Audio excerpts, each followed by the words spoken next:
আগেরকার দিনের চাচিরা, মারা, দাদিরা, নানিরা শাড়ি পরে সুন্দর করে রান্নাবান্না করতো।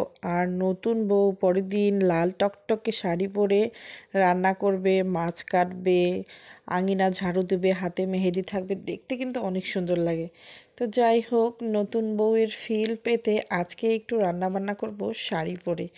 আর শাড়ি পরে রান্নাবান্না করতে যেমন সুন্দর লাগে, দেখতেও কিন্তু অনেকটা সুন্দর লাগে, তাই না? আর দেখেন কত কি অগোছালো করে রেখেছি, এই কাজগুলোও কিন্তু করতে হবে। কিন্তু কাজ করতে করতে কি আমি শাড়িটা মেনটেন করতে পারবো, নাকি শেষ পর্যন্ত আমাকে শাড়িটা খুলে অন্য ড্রেস চেঞ্জ করে রান্নাবান্না করতে হবে? তাহলে পুরো ভিডিওটি দেখতে হবে আপনাদের। হ্যালো এভরিওয়ান, আসসালামু আলাইকুম। সবাই কেমন আছেন? আলহামদুলিল্লাহ, আমি তো ভালো আছি আল্লাহর রহমতে এবং আপনাদের দোয়া ও ভালোবাসায়।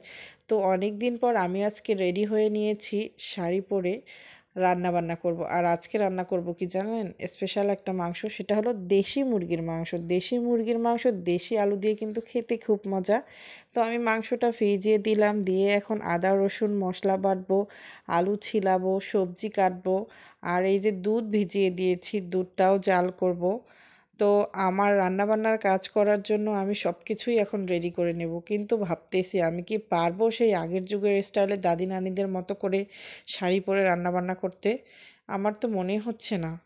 আর আপনারা যারা আমার ভিডিওটি দেখতেছেন অবশ্যই কিন্তু কমেন্ট বক্সে জানাবেন আমাকে শাড়ি পরে কেমন লাগতেছে। আগের দিনের মতো ফিল পেতেই কিন্তু শাড়িটা পরেছি।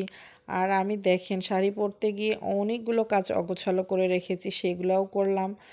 শাড়িগুলো গুছিয়ে এখন এই যে দেখেন কত ধরনের সবজি কেটেছি, আলু, ফুলকপি, টমেটো, গাজর সব দিয়ে আমি এখন একটা সবজি বসিয়ে দিয়েছি। আর এই যে দেশি মুরগির মাংস দিয়ে দেশি আলু দিয়ে দেশি মুরগির পাতলা ঝোল করতেছি। প্রথমে আলুটা ভেজে নিয়ে তারপর সব ধরনের মশলা দিয়ে কষিয়ে আমি রান্না করতেছিলাম। রান্না করতে করতেই আমার শাড়িটা পরে আর কাজ আমি গোছাতে পারতেছিলাম না। মনে হচ্ছে শাড়ির মধ্যে হয়তো ফ্যার হয়ে যাবে বা পানি ভরবে বা ময়লা ভরবে, বা আমি কোনোভাবেই কাজগুলো তাড়াতাড়ি করতে পারতেছিলাম না। যাই হোক, আমি কিন্তু শাড়িটা চেঞ্জ করে বাসায় পরা সাধারণ সিম্পল ড্রেস পরে রান্নাটা কমপ্লিট করি। অর্ধেক রান্না শাড়ি পরেই করেছি। আর এই যে দেশি মুরগির মাংস কিন্তু নতুন আলু দিয়ে, দেশি আলু দিয়েই রান্না করেছি। আলুটা আগে তেলে ভেজে নিয়েছি হালকা করে, আর অনেক সুন্দর হয়েছে। আর এই যে কালারফুল সবজিটা রান্না করে নিয়েছি টমেটো দিয়ে। আর এই কালারফুল শাক সবজি এবং দেশি মুরগির মাংস, এগুলো দিয়ে ভাত খেতে যেমন শান্তি লাগে তেমন কিন্তু হেলদিও। যাই হোক, সবাই যারা যারা পুরো ভিডিওটি দেখেছেন সবাই কিন্তু কমেন্ট বক্সে কমেন্ট করে জানাবেন। আমার রান্নাবান্না এখন শেষ, আমি এখন টেবিলে সার্ভ করে নিব। সবাই ভালো থাকবেন, সুস্থ থাকবেন। আল্লাহ হাফেজ, take care, tata, bye by.